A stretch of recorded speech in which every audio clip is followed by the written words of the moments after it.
Lütfizadə dünyada ən çox tanınan əslən Azərbaycanlı olan alim. Əsl adı Lütfəli Ələsgərzadədir. 1921-ci il fevralın 4-ü Bakının Novxanı kəndində anadan olub. Ərdəbildə doğulan atası Rəhim Ələsgərzadə 1-ci Dünya müharibəsində Bakıya köçmüşdü. Bakıda Yahudi əsilli Feniya adlı xanımla ailə qurur. Lütfizadə 3-cü sinifə kimi Bakıda 16 sayılı məktəbdə oxuyub. SSR-də İran vətəndaşları ilə bağlı verilən qərardan sonra 1931-ci ildə ailə Azərbaycanı tərk edərək Tehrana köçür. Lütfizadə təhsilinə Tehranda Amerikalıların Albors Missioner məktəbində davam edir.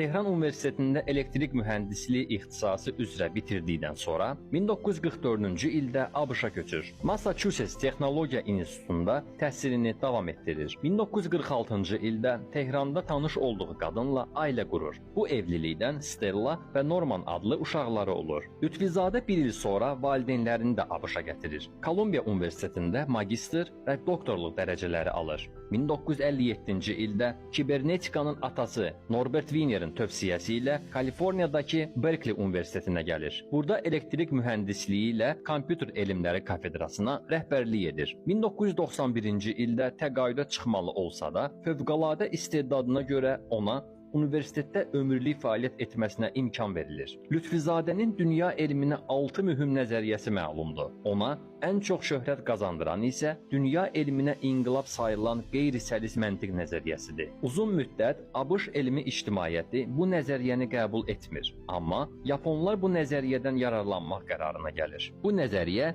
Yaponiyaya milyardlar qazandırır və Mitsubishi, Toshiba, Sony, Canon, Nissan, Honda və ölkənin digər nüfuzlu şirkətləri bu nəzəriyyədən geniş istifadə edir. 1989-cu ildə qeyri-səlis məntiq nəzəriyyəsinin uğurlarına görə Lütfizadə Yaponiyanın ən yüksək Honda mükafatı ilə təltif edilir. Bundan sonra nəzəriyyə Amerikalıların diqqətini çəkir. General Motors, Motorola, Kodak və digər şirkətlər tərəfindən tətbiq edilir. Həmçinin nəzəriyyə əsasında NASA idarə etmə sistemlərini tədqiq edir. 2016-cı ildə Lütfizadənin nəzəriyyəsi altında Yapon alimləri Alter adlı robot hazırlayırlar. Lütfizadənin qızı Stella 56 yaşında dünyasını dəyişir. 2017-ci ildə həyat yoldaşının vəfatından 9 ay sonra sentyabrın 6-sı 97 yaşında Lütfizadə vəfat edir. Bakıda dəfn edilməsini vəsiyyət edən alimin cənazəsi Bakıya çatdırılır və alimlə vida mərasimi keçirildikdən sonra